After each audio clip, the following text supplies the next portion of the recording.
Hello, I'm excited.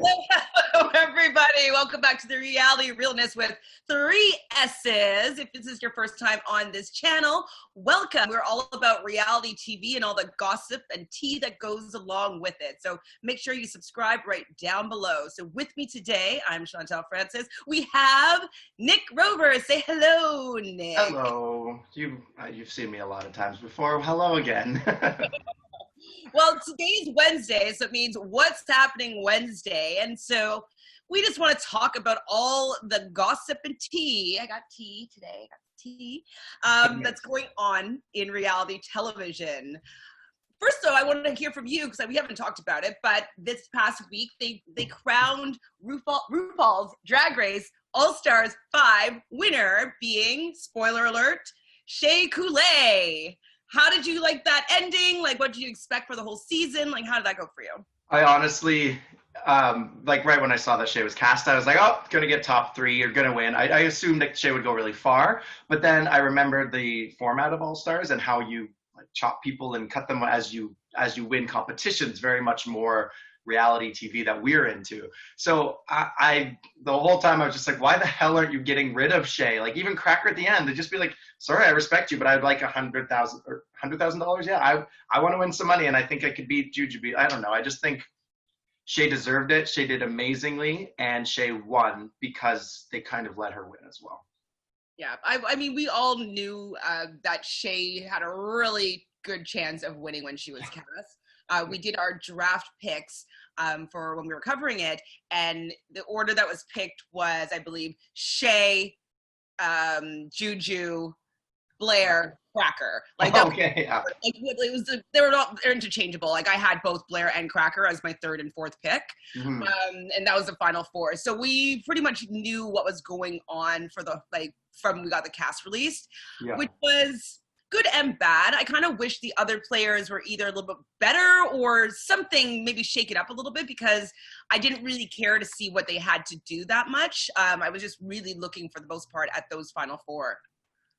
Yeah, I had never seen a season before season 5. I started at 9, went back and rewatched like down to 5, and then kept up with the new ones. I haven't gone back 4, 3, 2, 1. What? So I'd never seen Jujubee, Bill? but what? Bill? Still, I don't know. I just haven't done it yet. But I did like watching the older queens that had been on many seasons ago.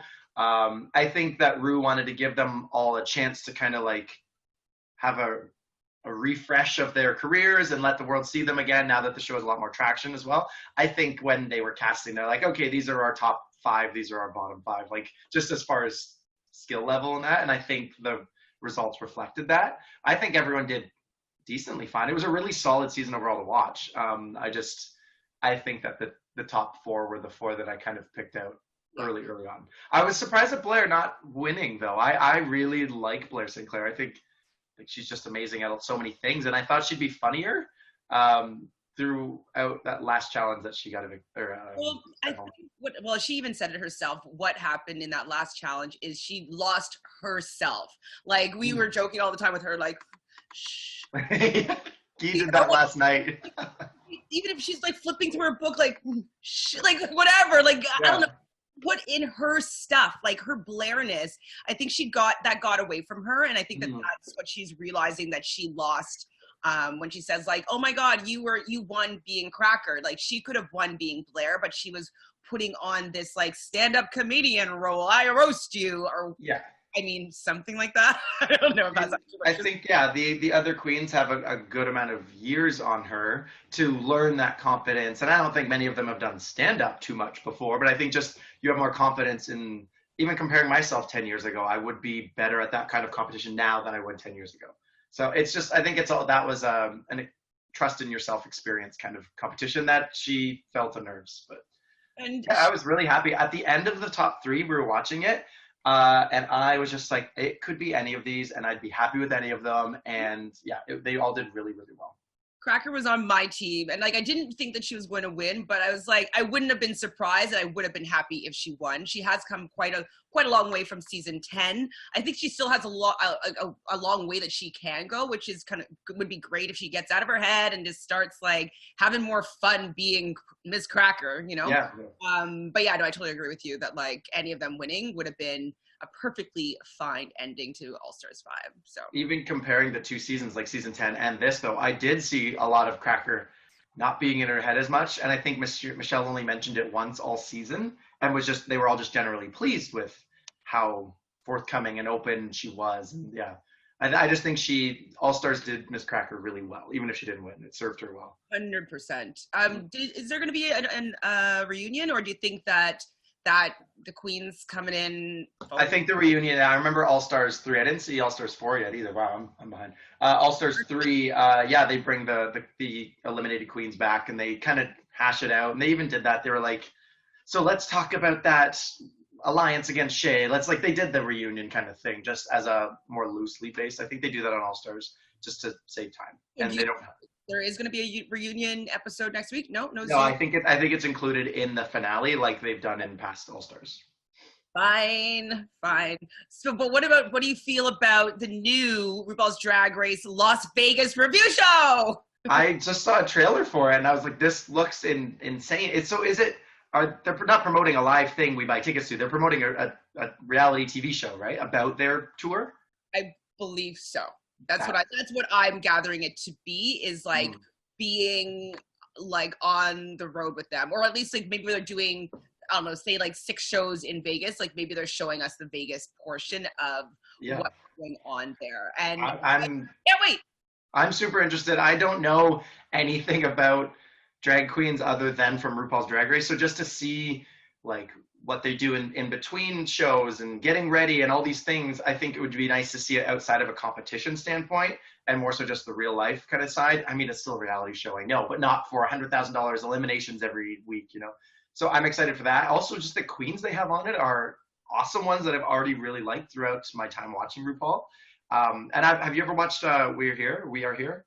No. It's Shangela, Bob the drag queen, and Eureka, and they go around to like small towns and do makeovers on people and help them find confidence and challenge like closed-minded opinions. Like it's just a really good, like you're gonna cry at the end of every episode probably. Like it's really heartwarming to see drag queens not being shady and competitive. They're being really like building up and promoting the community and helping change lives. And I'm just like, I really like that. So I'm hoping you see a lot of that more human side on the show, because I don't know, I think drag queens are just what the Las Vegas review is going to be about. I'm hoping it has a degree of personal connection that I can follow along with, because I want to know the queens in that kind of way too.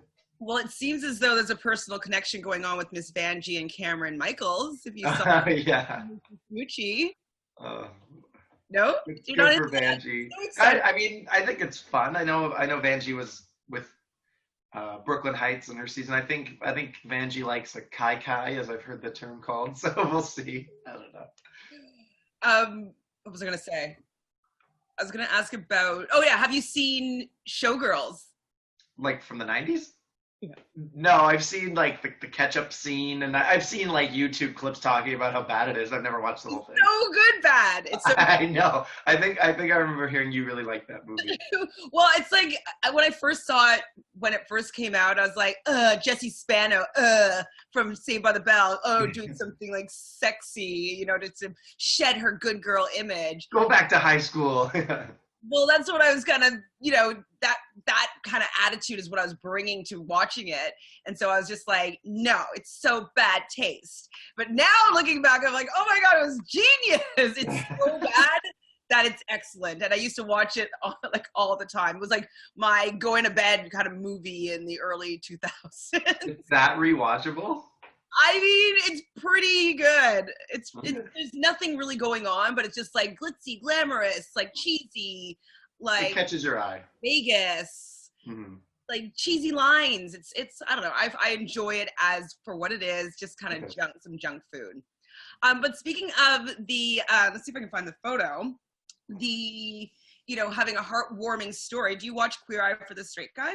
No, I think I've seen 1 or 2 episodes since, I mean, I'll call it the new cast because I'm thinking of still Carson's cast from the early 2000s as being the cast of it. So I've seen 1 or 2 episodes. It's just like, yeah, it's similar vibe to like We Are Here, where they go and change lives or make people like confront their pasts or overcome things. But no, what's the story in this? Well, okay, so Anthony, I've actually known him since before he moved to New York. And so we used to take acting classes together in Montreal, probably around 2005 to 2010 or 11. I'm not sure I can't remember when he moved to New York, because if I'm not mistaken, he moved to New York to go to the Playhouse, and then he stayed there since then. But he wasn't out of the closet at that point. Like he was very much playing straight men in class. And I remember a girl had a crush on him. We're like, and he wasn't responding. And now looking back, we're like, okay, we understand a little bit better now. Yeah. Anyways, so he has a new look. Let's see if you can see this, and I want to know what you think. Well, if it involves looking at stuff, I'm pretty bad at it. Oh, that's true. Do you want to? Is that a hat? Is that a watermelon hat? No, it's an awning. It's a That's a bad. Maybe you were the wrong person. You can text it to me. I can text it to you. I paid my phone bill this week, so. Yay! I'm kidding. I always do.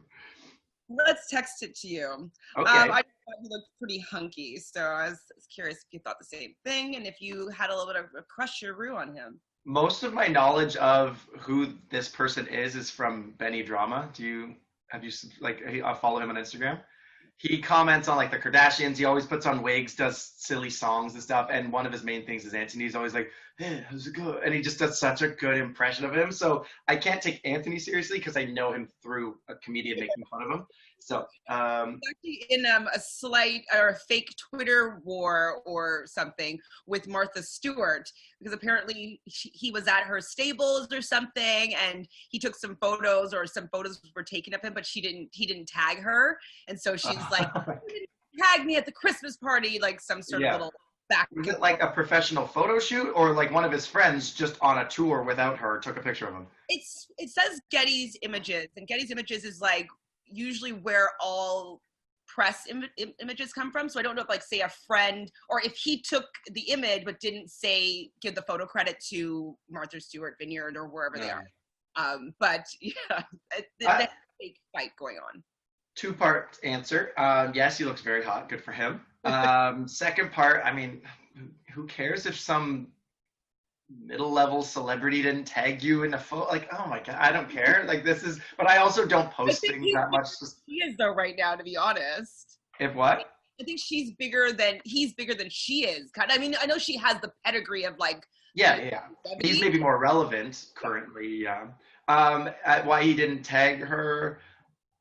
Sure. I mean, he could have. Maybe it's good press to do so. I don't see how someone could bring it to a public discussion that you weren't tagged in something. Just message and be like, hey, next time you're on my property, please tag my ranch or whatever it is. I think he just got nominated for an Emmy for that show, so maybe it was like in a bit of a joke about that too. Okay. Are they going to say, I think he got nominated for an Emmy for that photo, so maybe it's a big I was going to be like, oh shit, okay. Well, maybe that's what it spurred this feud, is because of that. I don't know, we'll see. I actually haven't watched it. Why haven't I? I don't know. I don't know why I haven't watched it. Queer Eye? Queer Eye, yeah. Okay. I've seen it on in the background, and he they do very touching segments with this person and basically change his life around. So one's like helping him get his room in order. One was helping him feel welcome at his mom's congregation in the South, and the other one was helping him learn how to cook, and they were just basically redoing this whole guy's life. And he was so open-minded and thankful, and like they really focused on the mom as well, because she had been neglected since her husband died, or so. It was like a whole family makeover, and I was just like, wow, they're doing some good work. And it was in the South, this congregation, and they were all welcomed in and celebrated, openly gay dudes, and they I don't know, it was just like I was like, okay, it gave me hope for humanity, life down there, maybe at least in this one city, in this one story. So well, speaking of giving us hope, Good segue. Should we talk about Big Brother US 22? Yeah, let's do it. Why not? There's a season. Yes. I'm kind of here to believe at this point that maybe production and Alison Grodner are just trolling us at this point, because it's like, we're gonna tease that we're gonna let the list out on Monday, and there's the cast, like the interviews are gonna be on Wednesday, 1 week before the show airs. Like, why bother doing all that unless A, you're trolling, or B, like, you don't have a cast? I just don't imagine that they don't have a locked in cast 1 week before they're anticipating going into the house. I think they do. So 2 parts to it. I think the drama of creating this unknown and just having people go to social media and just make everything trend and make all the ex-house guests bicker and stuff. Like, I think it's just so good for press. I think it's very smart than just releasing a cast list and everyone just arguing who's going to win. The drama behind it is already making so much buzz for this season, and every article I've read has been like, well, it's already plain to see that this season's going to deliver, and it's already big, and I'm like, so I think it's intentional. But if it's not, I can see why, because I don't think they're locking people in hotel rooms 100% of the time for 2 weeks before. And if someone does go out because they want to pick something up from a store and go back to their hotel or whatever it might be, they could get COVID. And I think they have to know that guaranteed, like the day of moving in, they don't have COVID. And they might have a locked cast of 18 or whatever it is, and one person gets it last minute, and they still have to keep their alternates. So they don't want to guarantee, because there's so much turbulence that could still happen from now till August 5th. But they guaranteed it a few days ago. No, they guaranteed the season's happening, but I think I bet they have 24 people locked up, and they're going to only take a certain amount of them, and they can't release the actual list because their core 16 or whatever some of them might not make it. But like CBS had said, we're releasing the cast list on Monday, the 29th. And we're also releasing to have on the live feeds, we're going to be having the cast interview on Wednesday, or whatever, the 27th and the 29th today. Today's the 29th. And so they released that, and then they retracted that and changed it. You know what I mean? So that's why I'm saying, like, are we being trolled, or do you think that it's all intent, or are we being trolled, or is it just that they actually are like their cast is not solidified?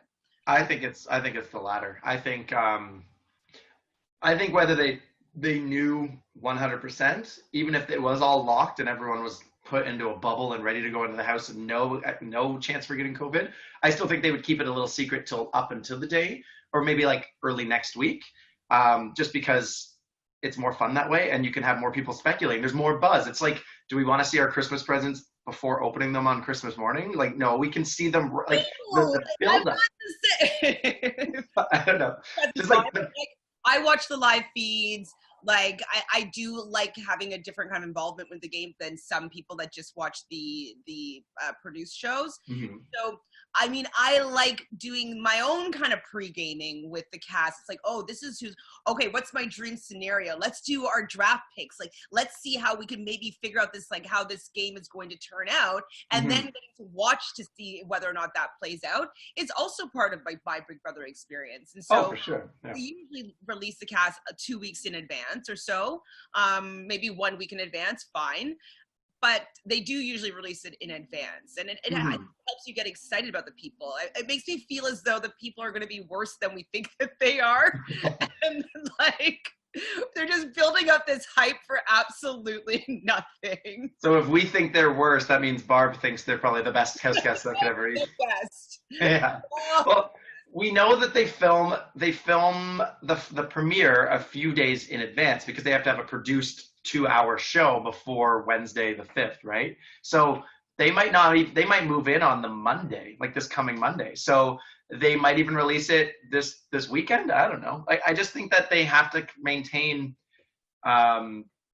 options in case something goes wrong from now until the actual move-in date. And releasing the cast could be messy to be like, actually, wait, it's this, and redoing all the press and stuff. I think they're just going to be like, people will understand.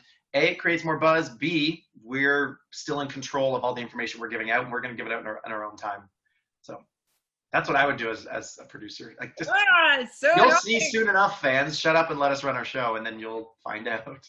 I mean, we would have been fine if they didn't tease that they were going to release it. Yeah, but teasing is always the best part of anything beginning, right? I'm not into it. That was a sex thing. So you were really excited about seeing Nicole Franzel play. And since last week, more things about Nicole has come up. And so it's all rumored, so we don't know what's true, what's not true. We might not ever know what is the truth of the situation, but it seems as though the buzz is saying that Nicole got wind that of Derek and Dan playing the season. I believe that she was invited into like a group chat with them, and they were doing some maybe pre-gaming or making some pre-alliances or something of that sort. I feel like if this is true, what must have happened was Nicole wasn't invited to play yet. Went to production and was like, "Oh my God, they're talking about pre-gaming, and you guys never been asked me to play." And then I don't know if maybe production says like, "I don't believe that they asked you that." Maybe she sent a screenshot to them, and then they were taken out of the equation. That's kind of what the running scenario is. Yeah. It's denied, but what do you think about that? Why would they just invite Nicole into a group chat if she wasn't actually asked to play already? Again, I think that they're asking 20 plus people to play, and I think everyone maybe assumed that they were doing a lot of winners. And I think, this is my theory, I think Ian and Nicole will discuss it, because I bet they asked Ian if they're bringing back all winners. Because wasn't Josh Martinez in that chat or invited? I heard some name. They were probably doing a winners preseason alliance because they know that they might be targeted. And I think Nicole was probably asked to play, but then saw this was happening and just went to production regardless. I think she's a bit of a tattletale. I think she's a bit of a goody-goody, but she's also playing the game. In casting, you are told that if there is any wind that anyone even knows you're playing or even applied to play, at any time they can just be like, "You're out," and just like pull the rug out from under you. So Derek and Dan, having been on the show 1-2 times, knowing this process, really were sloppy, and I don't blame Nicole at all. Like, this is the game. It even says in the casting, the game has already begun. This is why you can't talk about it. This is why blah blah blah. The game is on. She made a game move, and if it was the thing that got them out, good for her. Now she's facing like Polly and Bailey. Like, I think you can beat those two easier than Dan and Derek. Like, I don't know. I think they got sloppy with. Okay, you raised some good points. I was more excited of being like, Nicole's annoying, she sucks. No. But no, you're still, yeah, go ahead. As a snake who would do anything, big or small, to try to win a game, they have to realize they are playing the game. So is she. They got caught and reprimanded. End of story. I think all parties involved are playing currently. If this rumor has any truth to it, that's my opinion. You budged me just a little bit to your point. Well taken. I don't think it allows me though to be a fan of Nicole, but it makes me dislike her. That is a game move. A little bit because I feel as though Allstars or returning seasons is a little bit different of a ball game that we're playing. It's different. Like, people do know each other. They know each other's games beforehand. And so a little bit of pre-gaming is just kind of what happens if you know somebody or if you don't know somebody. Like, it's not a fresh cast. And so I do feel that it's a little bit different than an original season. There was pre-gaming in Survivor, Winners at War, that just happened right now, that there was some groups of people that wanted to work together within the game.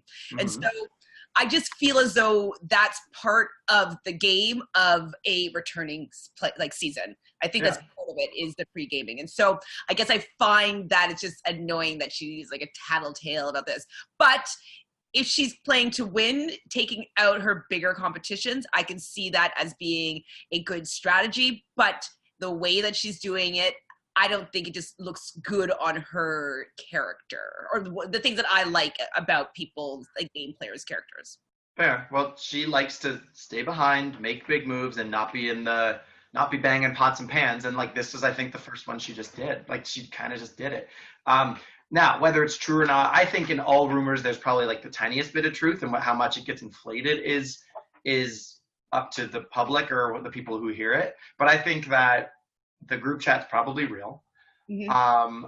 I think Nicole could easily, if she's I haven't heard any rebuttal or response from Nicole. I don't follow anyone on Twitter because I don't use it. But did Nicole say, yes, you did, I caught you, and like there's a thing, or did it just end with Derek getting the last word? Because she could literally just go screenshot Derek, Dan, boom, over if she really was, if this was the case. So the fact that she's not, did it never even happen?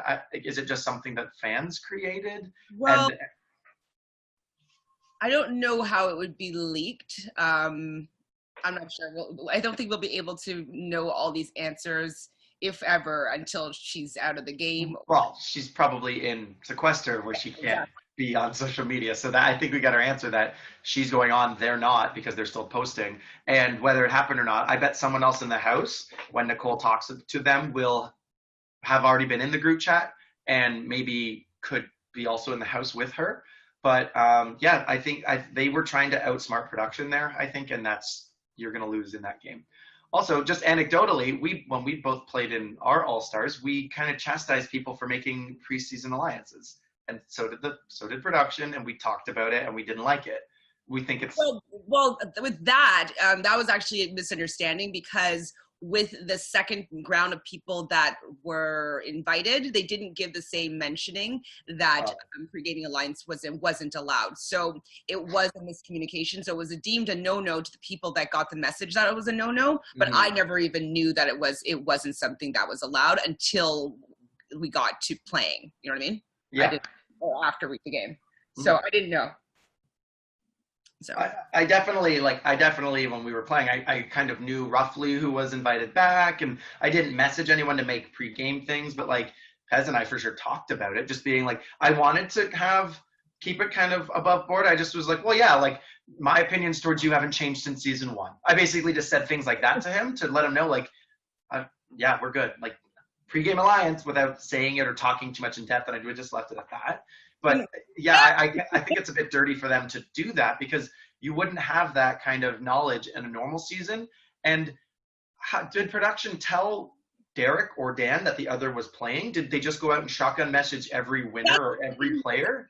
Because I've heard also that Josh did a lot of pre-gaming, and Chanel, I heard, also did a lot of pre-gaming. So I read Casey was also in on that mix as well, and that's why we might not be seeing Casey either. I mean, I don't want to talk about anybody's health per se, but it is rumored that both of them both Josh and her, living in Florida, have COVID.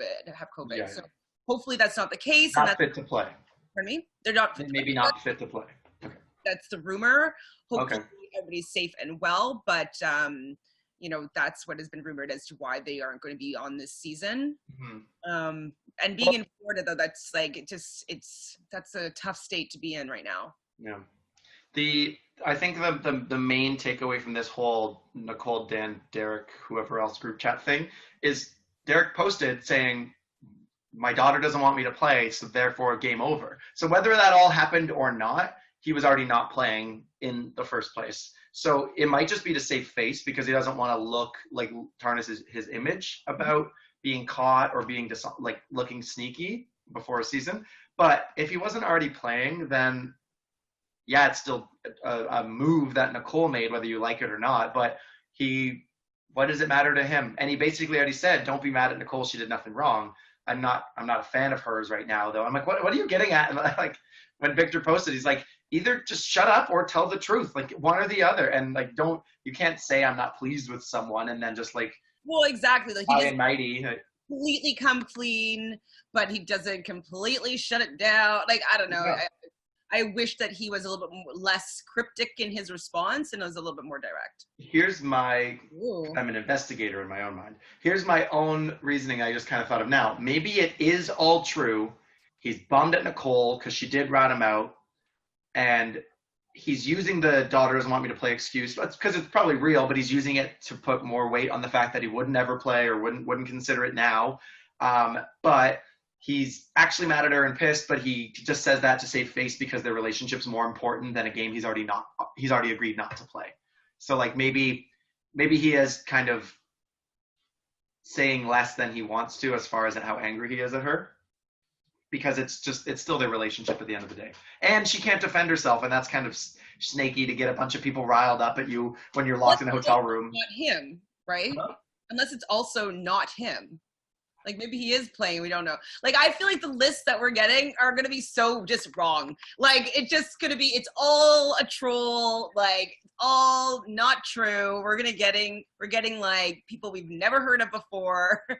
This is the thing I read in. I don't know if you sent me the article I found on my own, but it was also like because Cody/Polly might be playing, one or the other, probably Polly, and Nicole has that connection through Derek and them, that knowing that they're all in sequester, Derek created this thing to help the public or the house guests or everyone think that Nicole and Cody aren't going to be cool now, but secretly they're going to team up, but everyone's going to think that they're mad at each other. There's some like deep dive like conspiracy, but I was just like, if Derek is like playing the game, not even having been invited back just to create drama to make people look like enemies, that's pretty smart too. So I believe that it's not Polly. I think it's Cody. That's much happier.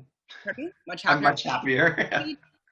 As much as I wanted to be an actual All-Star season, if they're going to call it that, I don't mind some of the new people that they're bringing into the mix as possibly playing. Yeah. But one thing that's really funny is on TV Guide, or I don't know if it's TV Guide, but like a guide host. Reader's Digest. It's something like, it's not Reader's Digest, but it's like TV Code, like .com, whatever. It talks about the TV listings, and it says Big Brother, and it's credits Julie Chen as the host and David Alexander as the participant, and that's just the only two people that they have like listed on like Big Brother news starting on August 5th, like season 21. David, yeah. He's the credit on. Okay, I guess he wins. Good for one credit. So it's just Julie Chen, host, and then him on that. So, I mean, it seems as though that he is going to help bring some diversity, we'll say, to season 22. Mm-hmm. I think he does. If you recall, though, remember on the first All-Stars on season 8, I think, yeah, they brought back like a bunch of house guests, and then they read off which ones are actually getting into the house. So like Cowboy didn't make it in, and I forget, Diane did. I forget who else was there, but like other house guests didn't make it in. Jace, I think was Jace one of them? Yeah, and he was also called into Canada. Remember Big Brother Canada 4? He was brought up on stage and then didn't make it in as well. Like, poor guy. Anyways, maybe it could be that they are all hopeful house guests, and there's going to be like a couple days before a vote on who actually moves in. Like, I'm into it. That's exactly what they did the last time they did this exact situation. So why are we just assuming that they have to have a final cast list right now? Only because they said they were going to. And maybe it's a troll. I don't know. I'm trying to defend everyone here. If they never said that, I wouldn't care. Yeah. That's the only reason why it bothers me. But so it seems as though David's going to be in there now. Nicole Franzel seems like she's going to be in there. I don't know if this is actually Tyler's mom, but Tyler's mom, I believe, also is going to play? Ready? Is going to play? Oh my God, that would be actually a really good season of like all the moms. If the moms are fans, that'd be really fun. I am in. I would love that actually. Because my mom's a super fan, so my mom watches. I'd have to convince my mom so hard, but I'd just be like, "Do it, mom, go!" I'd be screaming at her, and she'd be like, "Nick, I don't want to get anyone upset. I don't know, Nick." Like she'd be so passive and timid. What's her birthday? What's her sign? She's Aries, I think. April 9th. April 9th, yeah, Aries. Aries are usually like kind of go-getters, and like they kind of want to start things, and they're a little bit stubborn, and she's sure of herself, but she's not a risk taker for sure. Yeah, that's possible for Aries because they're more of a naive strength, we'll say. But I would love for your mom to go and play. I would love for her to play Byron. Anything. Just like, yeah, my mom's so lovable and likable. I just don't think she's not competitive, so I don't know how she'd do. But Has she ever watched any of the shows? no, I sent her all the links to Byron too, and I don't know if she's even started those. Like, I think she has intentions to. It's just, no, she's not competitive. She never watched it. I don't know if she watched any reality TV, maybe some Bachelor back in the day. But I'm gonna send it to my mom. I haven't sent it to her. She should watch it. this is something we put so much work into this. Yeah, of course. We had the link just a little while ago, so like it wasn't in my like, okay, you gotta watch this type, Yeah, good season overall. Before I forget, I think that like this season should be called like Big Brother 22 Winners and Fillers. Like, I think that's a good title for it. Like, it's just winners and some fillers. Well, Janelle, hopefully. But okay, yeah, this might be a little bit controversial, but I think I sent you the list that some of our favorites seem to be, I don't know if they're Trump supporters, but they are definitely Republicans. Does that change the way that you feel about them as a house guest? And do you think that it should, or, what do you I think someone like the comments below the post you sent me were talking about like, yeah, I pretty much could tell all of these, like I could have classified them into their lists, how this list is already made just by off their gameplay and personalities. I don't think just because someone is a Democrat or Republican makes them good or bad. I think it's the level of which things you really cling on to, like the negatives about the party that you are really into, that could make you kind of shitty. So I don't think it means too much. I hope. Yeah, not gonna lie, my dad's actually was a Republican up until, well, he probably still voted in Trump, probably. I actually don't remember what he said, but he's not happy with the state of America right now, but he definitely has voted Republican many times. So I can't put too much judgment on that for how I judge people's character. It wouldn't necessarily be choice that I would make. I actually don't even know if I'd choose either of those parties. I'd hopefully find like their version of the Green Party or the well, I've answered online surveys and I'm like, oh, I'm so this or that, and I get the survey back, and based on the questions I answered, they're like, you're actually kind of more in the middle, and like you think some things this way and some things that way. I'm just like, okay, like tell me who to vote for. So they say that I should be voting Green, I guess, based on what I think. So I'm always a strategist, so I look at where I am because I've moved around Toronto. I'm like, what do I need to win to make sure Conservative doesn't win, and what do I need to vote? And I'll play the game a little bit, but politics also isn't my diehard passion. So I don't judge people too hard on their political views. I judge them on maybe one little shred of something shitty that makes them cling onto a political view that. I don't know. Yes, I mean, it just depends on what their reasonings behind what are they supporting. It's not, I wouldn't assume that if you're supporting either party, you're supporting everything that they've ever done, ever. Every past leader of that party and every future leader of that party. It just means like some of your values as far as like economics or immigration or whatever, like they line up more with that one, and you just, what means more to you? Okay, I guess I gotta vote for that one. I think a lot of people are more centrist than they would say. For sure. But I was surprised that both Janelle and Brittany were Republicans, though, because I do feel, not that they're more liberal, but I just wasn't, I was assuming that they're going to be more liberal. Well, I mean, Janelle was like Playboy Bunny or Cocktails, VIP. I think like I just think the server mentality has a like capitalistic greed, hoard my money. There's a lot of that, speaking from self-experience. Like there's a little bit of that, and you might find more conservative viewpoints about how money is distributed around the country and by who and for who. And I think that because of that, she could be more thinking Republican that way. Yeah, I don't know Brittany's past. I don't know Brittany's past. Like one of the major reasons is he's always been an entrepreneur within the States. Like he got his green card through having a business visa for, I don't know, like 25 years. And so he was always felt as though the Republican Party it had more support for people that were business owners within the States. And so like, I agree with your point is well taken. I think this is going to be controversial for sure, but I'll just say it. I think a lot of conservative/Republican viewpoints, like people who hold those, typically think they're better than other people, and they want a government that promotes classism and like can make them to maintain their height among society. And I think that can, yeah, maybe if she's this VIP cocktail waitress who's feeling already maybe better than some people for something, like maybe I'm just speculating here, but I think it could mean it could reinforce that. And I think Brittany was in pageants and probably grew up really pretty and liked, and I don't know, I'm just speaking on my ass now, but I'm trying to think of reasons why they might be Republican. I don't know. I think your first round of reasonings was a little bit more. Yeah, fair, yeah. But you know, in those worlds though, like if Brittany was in pageants and with, you know, if right now Janelle, I believe, is in real estate, which is also, you know, entrepreneurial most likely, unless she works for a particular agency. So yes, she might have more support within the Republican Party. You know, tax benefits, blah blah. I don't know. I don't know I don't even know. What am I talking about politics for? I don't even know. Let's get him on here and talk politics. That'll be a good icebreaker. But I did. So why do you vote the way you do? Right? I mean,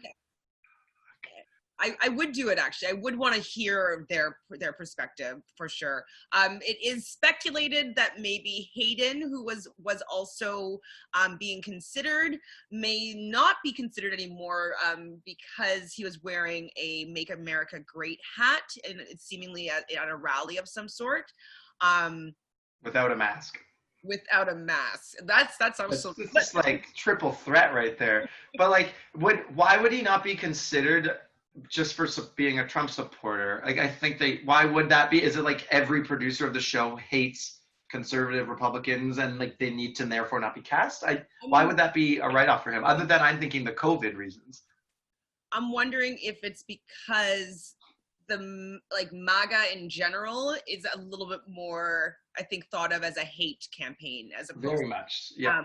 And so I think that having that support, like the "Make America Great," from what I know about it, I'm from Canada, so I don't know anything. Like I just speaking from an outwards perspective, obviously, is that, you know, "Make America Great" is keeping things how they were and how they've been up until now, and it's seemingly going against all like the Black Lives Matter movement and the shifting that's happening within the country and the world right now. It seems like it's kind of anti that. Yeah, so for sure. I feel as though with, you know, how season 21 went down and, you know, with Jackson and 15. Well, 15, but 21 was just most recent, obviously. And I just think that they didn't want to maybe have that be an issue, especially in times where they're trying to increase diversity and not allow that kind of thing to happen. So I think they're just maybe troubleshooting that it might become an issue in the House. And I don't think they want to have a negatively race-based. Yeah, I think in production's defense, they've given many people with those alleged viewpoints a platform to be on this show already. We've seen enough. We don't need to see more of that kind of energy if that's what it's talking about, and it's just safer to maybe exclude it than to encourage it, because even on like BB Can 8, like just like it's been a lot of tense seasons recently, and I think if someone's actively posting a tweet before maybe going on to national TV with that kind of thing, we don't need to see it. Yeah. Well, and also like to your point, the mask issue, because it seems as though part of the political debate is if you are wearing a mask, you are a Democrat puppet, and you know you are free and have your Second Amendment if you do not wear the mask, which is heavily supported by the Republican Party. And so I think even that, as you're kind of mentioning before, is also, he puts himself in kind of, I would say, just dangerous positions for everybody else. Yeah. Like, even if it's a big hoax, even if it is, just wear the mask to the store. Yeah, I know. You don't have to convince me. I think also it's potentially an indicator as to how he might behave in this new experimental season. Like, if you're already going to be, like, they're going to have so many more precautions and rules set out, and he might be a little bit harder to manage and wrangle in this kind of way within this season. So I think it's maybe just like, okay, who wants to play ball? Clearly this is a sign that you're kind of going against the grain here, and we just, maybe it's safer not to have you. And maybe he actually even said something like, "Oh, I don't believe in masks. Like, I'm not going to abide by these rules. Like, no." He might have just said, "No, that I'm not going to follow along." Possible. I'd like to hear the answer to this, though. That'd be very. I hope people are really forthcoming about all these rumors moving forward. Once the show started, it's like, okay, we know who the cast is. I hope all the people not in the house are like respectfully talking about, okay, this is why this rumor started, or this is why I wasn't on, and just like talking about it in a nice, proper way. I think that would be fun. I mean, definitely will be fun. And I think that because there's so many more people talking about Big Brother, because we didn't know if we're going to have a season or not. So that's also why the rumor mill has been going. And like, there's been a lot of kind of rumored content. And so I think that people are going to be asking for those answers. And so they're going to have to get them up. So there's a lot of pressure on this season to be good and to be memorable and to not shut down, that I think they just have to be as serious and not take any precaution, or take every precaution they can. So absolutely. So another slip, we'll say, is that there was was it a tweet? It was somewhere where Swaggy was talking about his trading company, this and that, and he was mentioning within it that I'm doing this right now, so like my wife, like Bailey, can go and do a show or something like that. And like he literally said, like, Bailey, go and do a show, and he's staying here and like working on trading so she can do that. So it seems as though Bailey is a lock.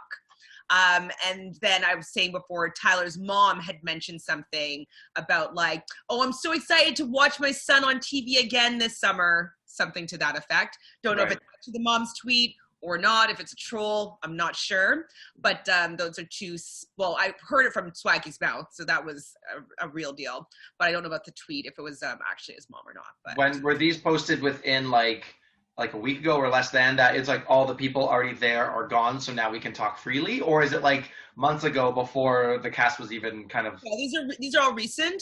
Okay. And I'm feeling as though that originally they were supposed to release the cast on Monday, and the mom might not have gotten the memo that like, oh, that didn't happen yet. You know what I mean? So that's what I'm thinking about the mom, as to why she might have said something now.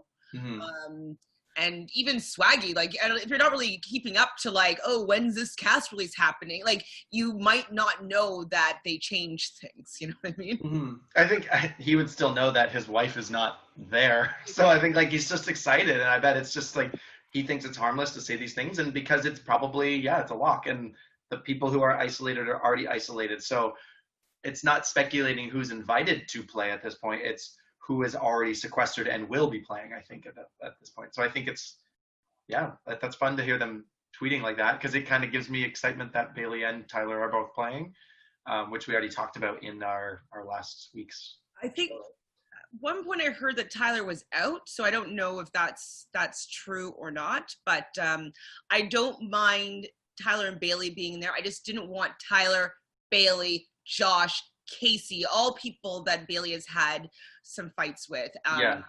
We didn't want it to be this focus on them and the whole season. I don't find it interesting.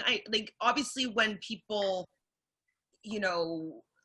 are living in a really, intense environment with people that they don't know, and, backstabbing may happen, and everybody wants to win.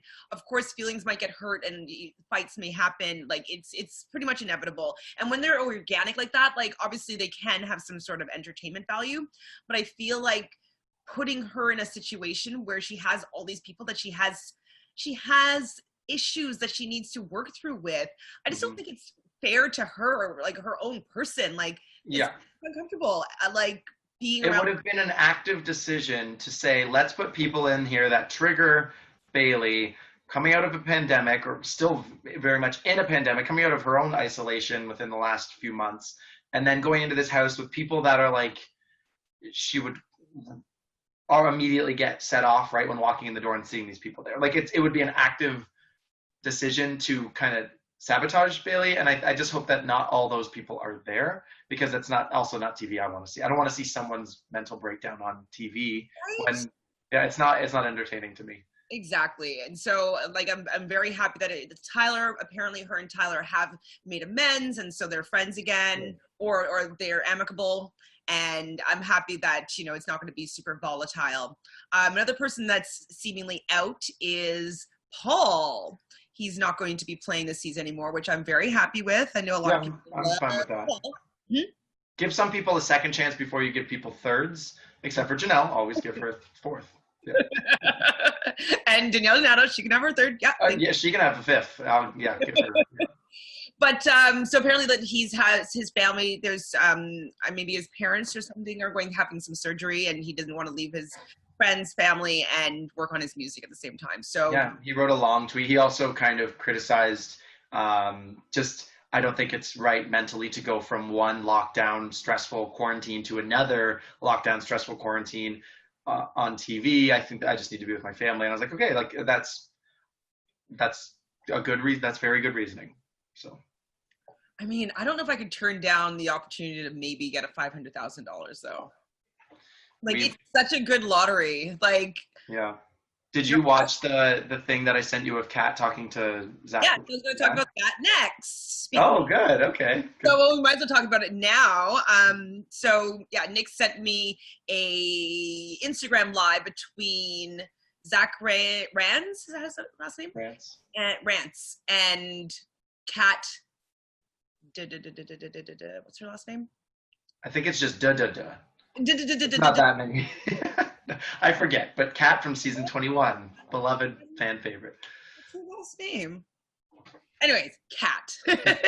And within that conversation, Kat she wasn't even alluding. She was basically saying that she was production's favorite. Yes. And she felt as though, so Zach was saying that he felt that production would maybe gear some of the competitions for him to win because he was favored, as well as when Frankie was looking like he was going to be going home and Battle of the Block. Pardon? The Battle of the Block competition. Oh, right. Oh, I don't want to. I hate that competition. But yes, with what's his name though? Cowboy. Caleb. When he was gonna sit down, but then he was gonna play and sabotage so that he wouldn't let Frankie win this or whatnot. And so production stepped in and made sure that Caleb didn't play and that Frankie just played on his own. Mm-hmm. So Zach was insinuating that production does choose favorites and steers the story or the competition wins in a direction that they prefer. And Kat, her argument was that if they were going to do that, they would have saved her and or Pandora's box was the main thing she was alluding to. They could have done a Pandora's box where the week was reset. They did it before in past seasons, I think, on like Rachel Riley's or something where, yeah, like they could, if they really wanted to keep both her and Cliff, they could have, because it was a big week to make a big twist happen. So what do you think about the claims on both sides? I gotta trust and believe what Zach is saying, because I don't think he would, like, what does he have to gain by saying these kinds of things?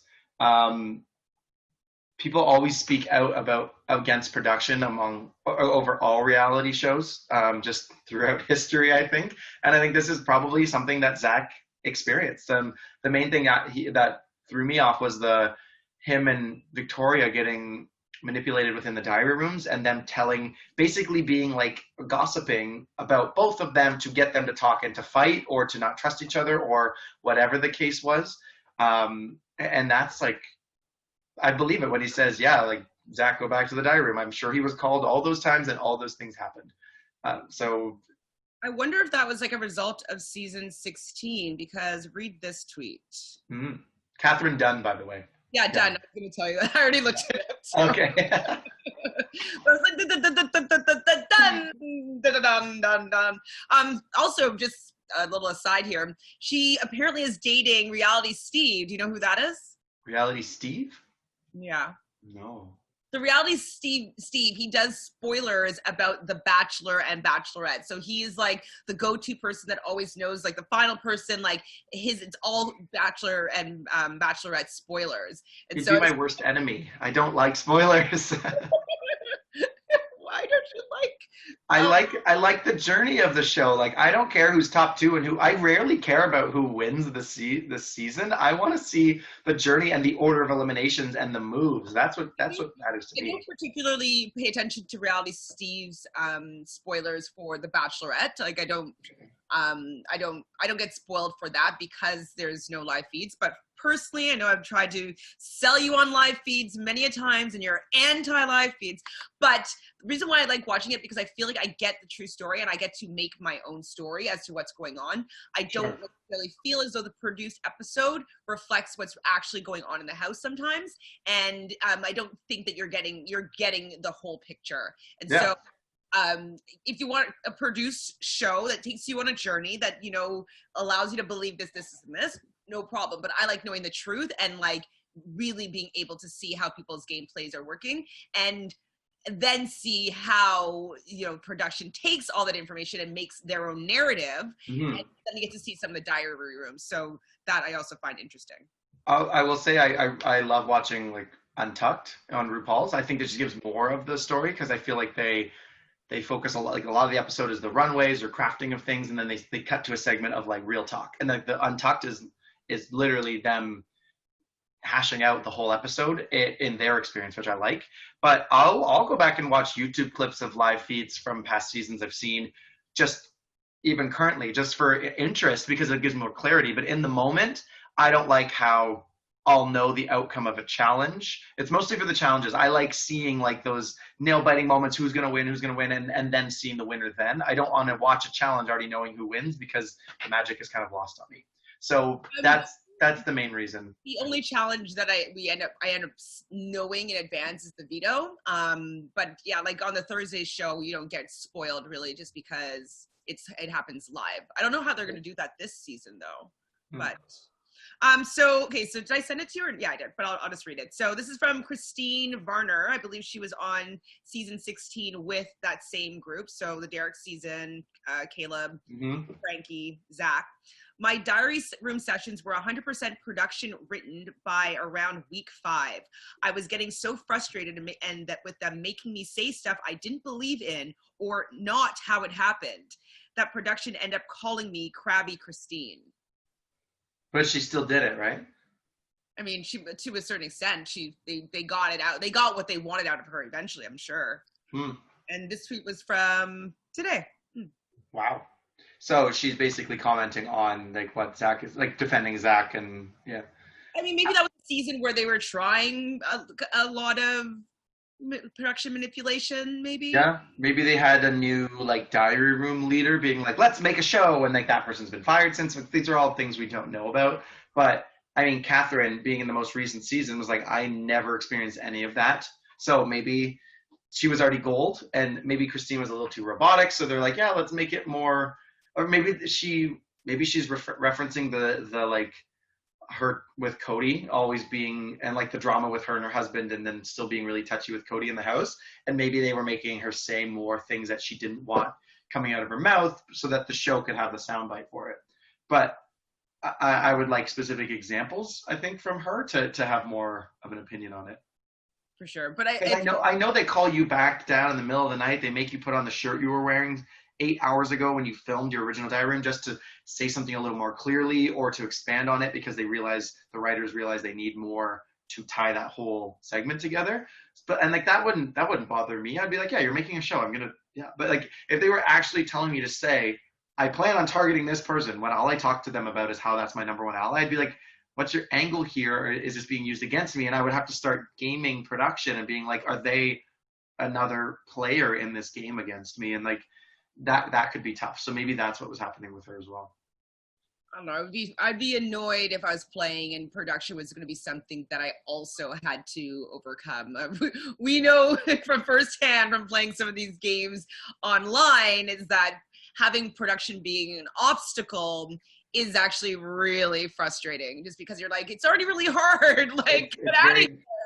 It's mentally consuming. It consumes like what you can and can't say. And you want to vent to this person who knows so much about the game. You can vent to your partner or your friends that are outside of the game, but they won't get it really. But you want to confide in this big brother and the diary room, but you just can't sometimes. And that's a that's a really big lifeline I think people need in the game. But even as you run the diary rooms that we do, and you keep it super impartial, you say nothing, we stay true to the game because I think that's what we would want for it. But I think if either of us were asked to play the real show and they were telling us to do, we would be like, okay, yeah, anything, sure. We would do whatever we do. I would be very, very open in my diary room sessions. They would know everything. Yeah. I would be considering production as them feeding me stuff. Like that would be part of the game for me. As long as it doesn't ruin my game as it's playing out, I could deal with the damage control post-show once.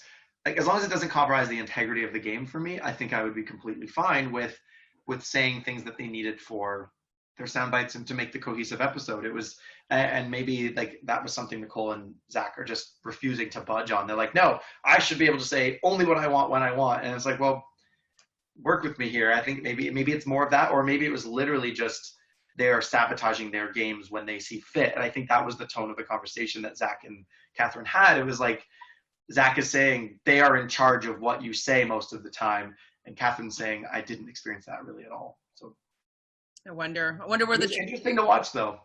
I feel as though production probably has their favorites and does their best that they can steer the show or the competitions to whatever they want to have play out. The competitions thing I see as less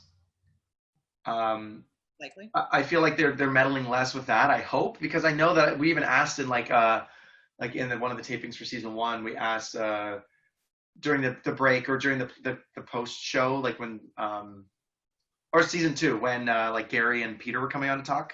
We were like, there'd be a Q&A like off camera, and we asked about fairness, and someone said, like an official said, like, oh yeah, OLG is there for every competition to make sure that everything's played out fairly and it's all, huh? But that's Canada. Oh yeah, fair, yeah. But I want to trust that like Canada and the States are doing it the same way. But yeah, maybe it isn't. I mean, I don't know if the game. It must be gaming over there as well. Okay, yeah. Well, speaking of not really knowing what the laws are, another tweet that kind of went out, I think it was yesterday, was from Cindy with an S. Oh my God. Kind of inferring that she was supposed to be sequestered for Big Brother US versus Canada for season 22, and she was removed from playing because she was caught pre-gaming. So what do you think about these tweets? Someone wants to be trending and get followers. That's basically what it is. So I'll walk my journey through this to you. First read it and I was just like, what? Why would they ever be encouraging people to cross a border during a pandemic? 2, I don't think they'd be asking Cindy with an S. So I was kind of like, it was a bit savage of me to think firsthand, but I was like, I just don't think she would be considered. So I doubted it, but I was like, why would you be spreading this rumor unless it had some truth to it? But I'm naive, I'm trusting. So thankfully, spoiler alert, you told me it was debunked and it was a myth and she was fabricating the whole story start to finish, and I felt relieved.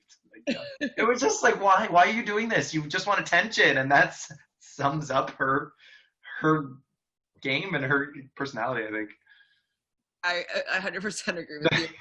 What do you think then about the possibility, just in the future, of a Big Brother US versus Canada?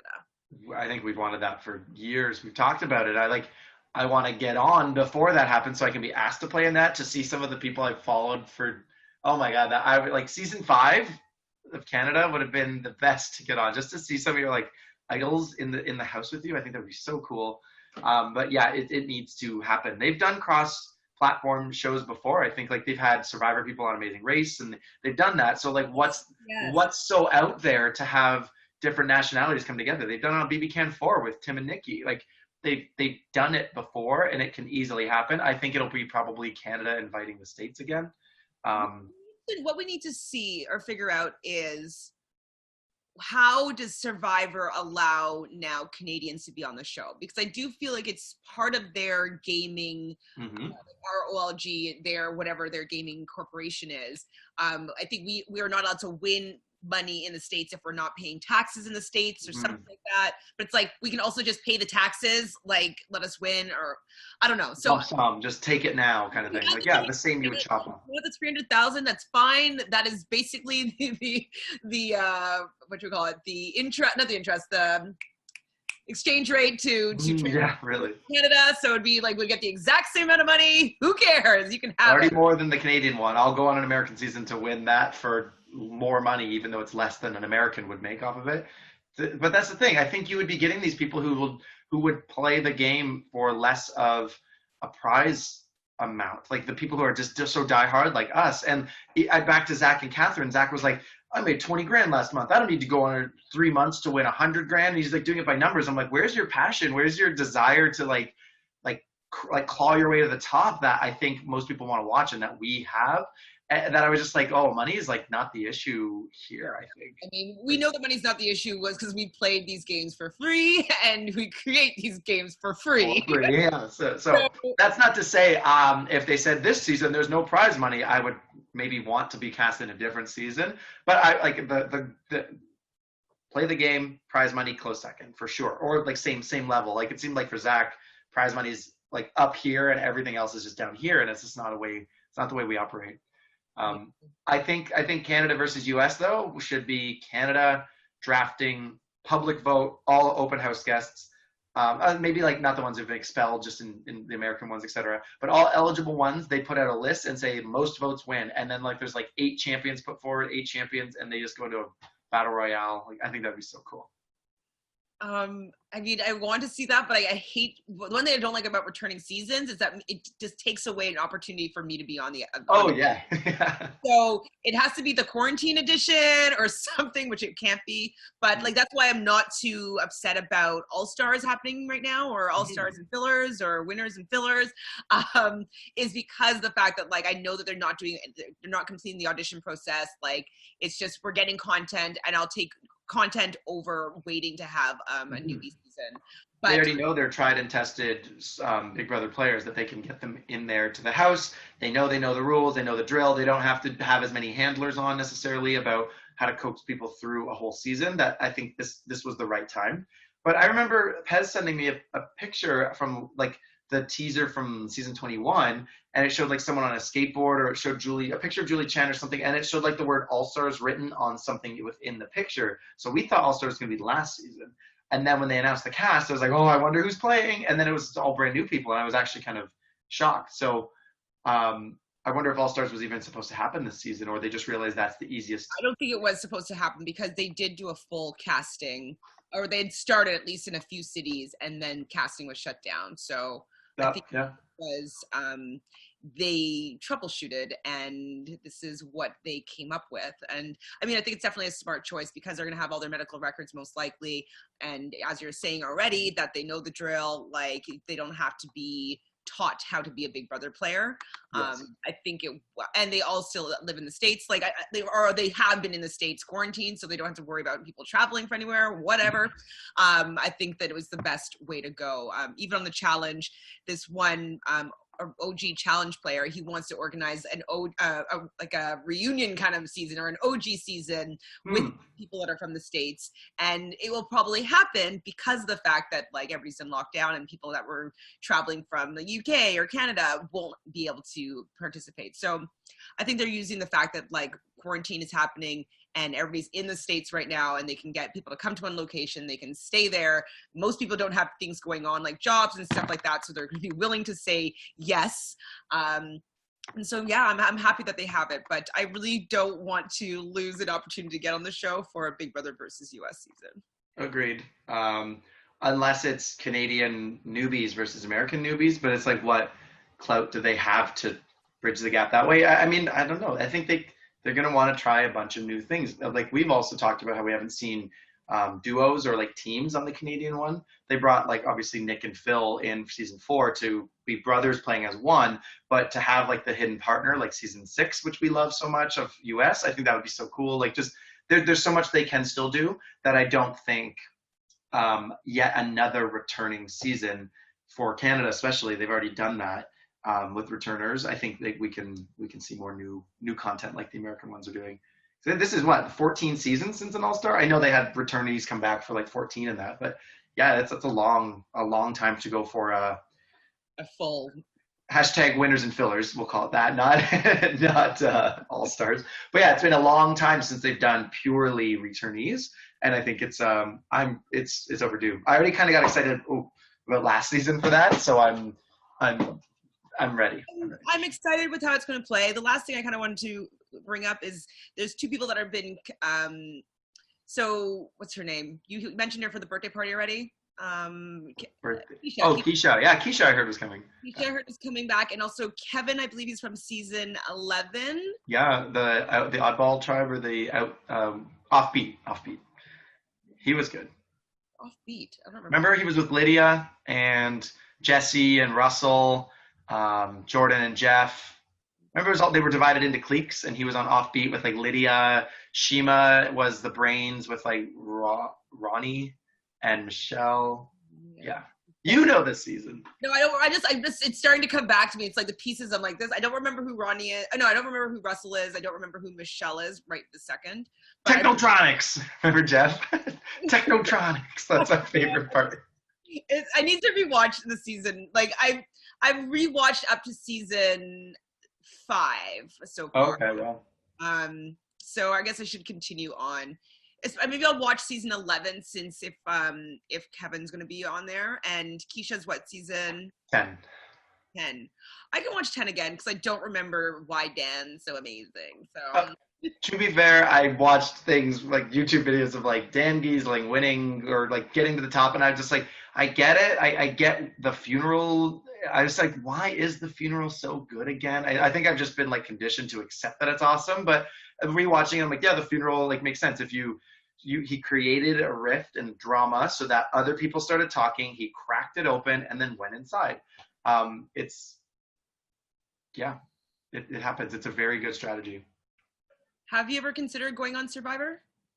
I haven't applied since the Canadian opened up. I don't know next weekend, spoiler, Chantele and I are playing in a Survivor together, and we are going to live outside in a tent for 3 days with minimal food, and I'm terrified. For 3 days, I'm terrified in the heat. So I don't know how well I could do at the American one. Like, I'm already pretty skinny. They lose so much weight, and they seem so weak, and people are like puking. I'm just like, I don't think I'm too much of a delicate flower for this, but I if they asked me, I'd have my bag packed the next day. Like, yes, it's just like my dream is Big Brother, and I don't want anything compromising that, for sure. This is the thing, is that I don't know if Big Brother is ever going to happen.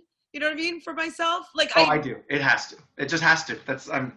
I don't accept otherwise. I'm scared that it's gonna go off the air before you. I don't know. With COVID happening, I was like, if season 9 or season 8, like every year is supposed to be my year, and so. Yeah, I know.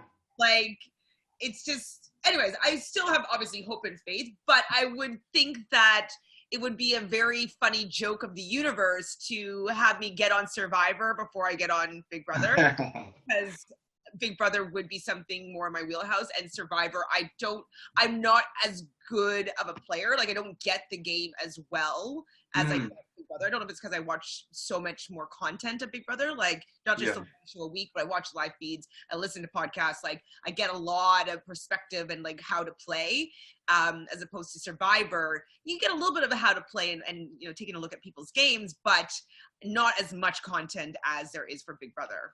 Once you're out there on the island, there's so much less shown that I think we would have a lot more of a wake-up call or a rude awakening of how Survivor is played than Big Brother. I think we have a pretty good grasp on what happens in downtime or how you can work that game. I've said it a million times, I just love the format of Big Brother. I love like one person in power who has immunity basically, but then they nominate people and it can change, and then it's a vote that way of nominees as opposed to just popularity contest. Have it not be you, I think is less exciting. I would say my strength though is that I'm really good on a team. I'm really good at leading when I sense there's no leader. But if someone is like knows more about me, I'll be like knows more than me. Tell me how to help you to make it get done. Like, I'm really good at leadings and team play. That I think the tribe aspects of Survivor would be something I'd be really good at. I think people would respect me within their tribe as someone who pulls the weight. And I'm hoping I can prove that next weekend. I'm like, oh, what am I going to do? Like, I just got to prove that I'm worth keeping around. So I know. Oh, Lord. I'm so stressed. I messaged you before. I'm like, I'm excited, but terrified. I mean, we enjoy playing these games, so however it goes, it goes. I would like to do well, obviously, because even just to understand how to play the game of Survivor better is like you need to get further along in the game. I've played one online Survivor game and I got first jury, but I think it'll be different getting to know people. Because there it's just basically like, you know, your tribe who I was pretty close with, and then the other tribe who I wasn't close with just you don't talk to them, voted me out at the merge. Like they don't know who I am, and they just, you know, used all their trinkets and doodads to get me out. Whirly gigs. Really tinkly dinkies, like really annoying, and I really hated it. So I'm hoping that there's not going to be a lot of like hidden immunities and stuff like that. Like, so it's just a little more clean and I can just get a footing as to how the game is played, because getting to the merge is great, but it's like making the connections with the other side so that you're not the target is also really important. So I also don't really know, like in Big Brother, I know what makes a target because the game is like upwards of 80 plus days, and like people don't want to live with someone who's so annoying and messy. In Survivor, it's like, oh, you're not doing constant grunt work around the camp, but it's a much shorter time, and it's like, I think it's just like you're gonna have to learn what is a target in Survivor versus Big Brother. I think there's just so many differences, and like you could write a whole essay on how to play either one. And I think going into playing 3 versions of Big Brother now, I always had confidence in myself that I could figure it out along the way, and also just have a natural advantage of just being who I am. I felt like I'm suited for that game. Survivor, I don't necessarily feel the same way because I don't know how much it relies on socially. I know it still does, but I think the comps are way bigger, and the team aspect of it. I'm interested. I'm more excited to play in this Survivor than I would be to go and play in a real life Big Brother right now, I think, which I never thought I would say. So. What? Yeah, like a homemade little, like a Big Brother right now versus what? No, I'm not talking about the real one. What I would quit. Yeah, I would quit life to go do right now. But the like playing a homemade Survivor, I think has more appeal right now, just because I've never done it before. I'm excited for the chance. Well, we're going to find out very, very soon. I don't think I have anything else to talk about this. What's happening Wednesday? I do. I have one last thing, especially since we're speaking of Survivor. Everyone go check out Chantele on RHAP Has a Podcast, because she has been featured a couple of times now, and I listened, and she's awesome, and it's so much fun to hear. So go check her out on there. Yes, I did the B&Bs. So the RHAPBnB with Liana Boris and Mike Bloom. So that's the Survivor podcast we're talking about. Survivor Micronesia, the merge episode, talking about that effing stick. And it was a lot of fun. It was my first opportunity to speak with RHAP Has a Podcast in general, and I had a great time. So thanks for reminding me, Nick. So that's you can find that on YouTube probably, and on RHAP Has a Podcast or RHAPHasAWebsite.com. And then also I talked about Janelle being a potential house guest on this new season of Big Brother. So I talked on RHAP Has a Podcast again with Rob, Taryn, and Brett Walgamot. So I've had 2 opportunities to speak with RHAP Has a Podcast this week, and both of them have been great. So if you want to check me out there, you will find me there for sure. It's good stuff. And I'm very proud of you, because this is something you clearly do naturally for like the passion and the fun of it. So to now be having this recognition is very good for you. So. Thank you. Well, thanks all of you guys for tuning in to us on What's Happening Wednesday. Make sure you subscribe right down below. Hit that like button if you liked what's happening this Wednesday. Ring the bell so every week or every episode we will be in your inbox or notified. So it is right. Yeah, I'm like notificationified. You'll be notified with a notification for our next episode. So other than that, I hope you guys are having a great day, and we'll see you soon. Bye, everyone. Hello.